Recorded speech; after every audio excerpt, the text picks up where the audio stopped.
guys! Welcome to Amo Kusina. Let's start cooking! Mayroon ko ditong isang manok. Hiniwa ko siya ng maliliit na pahaba na manipis. Ngayon, lagyan natin ng oil, 1 teaspoon, garlic, then black pepper, then seasoning, chicken seasoning. Then, lagyan din natin siya ng asin na 1/4 teaspoon. Then, i-mix natin, i-marinated natin for 10 minutes or 15 minutes bago natin siya lulutuin. Depende kung mahaba ang inyong oras. Ako ay 10 minutes ko lang siya ni-marinated bago ko siya niluto. Halo-haluin lang natin ng mabuti para magkahalo yung lemon at ating bawang, then yung chicken seasoning. Sa isang kawali na painit ko na, ilagay na natin yung ating manok. Hindi pa ako naglagay ng mantika. Lutuin natin yung ating manok hanggang sa lumabas yung kanyang tubig at hanggang sa matuyo din yung kanyang tubig. Pagkatapos nating haluin yung ating manok, tatakpan natin siya para kusang lalabas yung kanyang manok. Ayan. Natuyo na. Ngayon, lalagyan na siya natin ng mantika. Then, isunod na natin ilagay yung ating sibuyas. Ang ginamit ko dito ay white onion. Hiniwa ko siya ng manipis na pahaba din. Haluin natin para maghalo ng mabuti. Then, takpan natin uli ng 2 minuto. Then, buksan natin uli at haluin.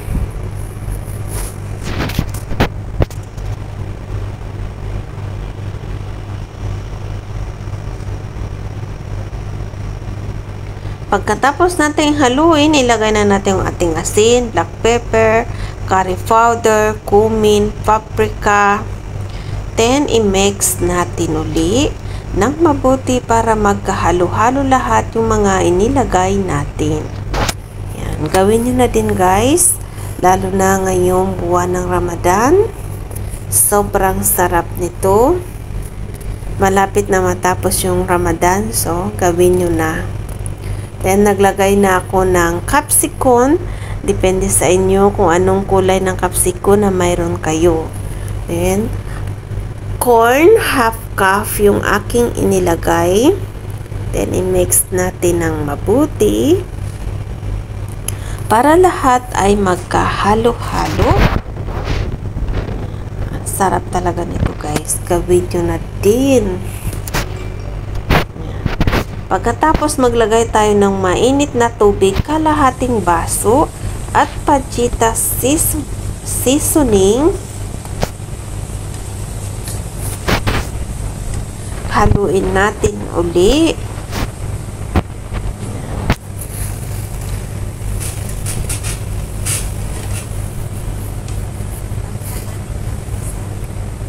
Takpan natin at lutuin natin yung ating manok at gulay hanggang sa maluto. Ngayon, paluto na siya. Natuyo na uli yung kanyang tubig. Kailangan pag natutuyuan ka tapos hindi pa luto, magdagdag ka lang ng tubig.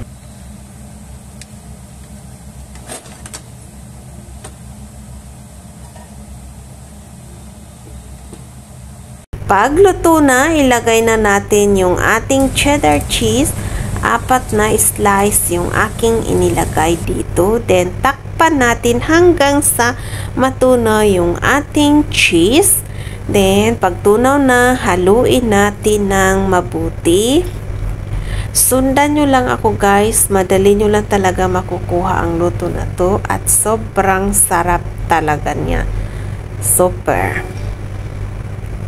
Then, haluin natin uli ng mabuti para magkahalo-halo lahat yung manok, gulay at ang ating cheese. Yan.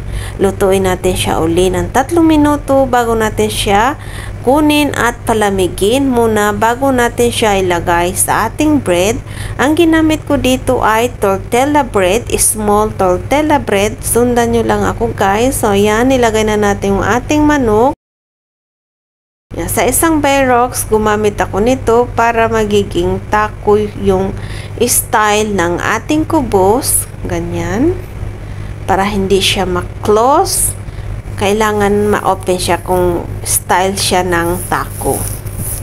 Yan, yung gamit kong tortilla bread. Yung pinakamaliit talaga siya na tortilla bread.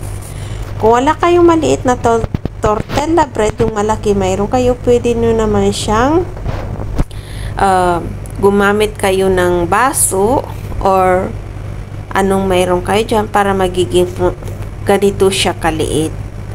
Depende sa inyo kung ano kalaki ang gusto. Yan guys, diba dali lang niya gawin.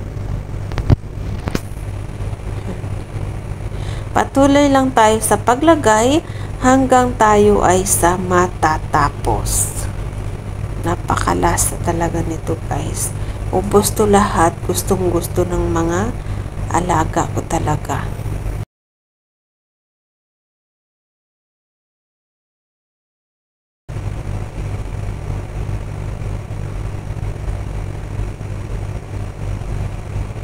Nakakamiss din ang Ramadan. Malapit na matatapos. So, ayan guys. Tapos na tayo. O, dibang tsura pa lang. Ang sarap na. Ngayon, lagyan natin siya ng mozzarella cheese. Ito yung ating mozzarella cheese. Naka-ready na. Ngayon, ilagay na natin.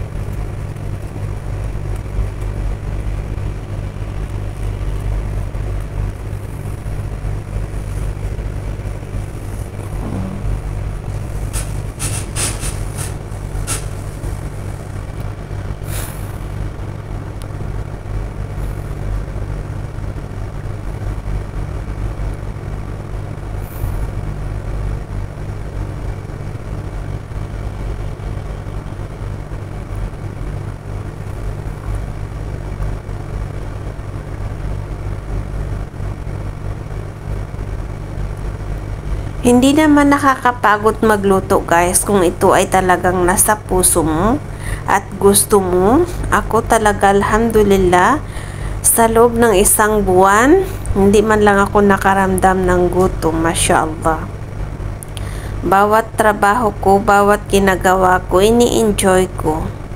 So para akong nagkakaroon ng lakas, mashallah. So ganun din ang gawin ninyo para masarap ang luto nyo. Hindi kayo makaramdam ng pagod, smile lang. Yan, nalagay na natin lahat ng mozzarella cheese. Ngayon, i-oven natin hanggang sa golden brown ng ganito. Then, maghiwa tayo ng lettuce at pudbura natin ng lettuce sa taas. Thank you for watching. Sana nagustuhan nyo. Like and share and subscribe. Amo Kusina.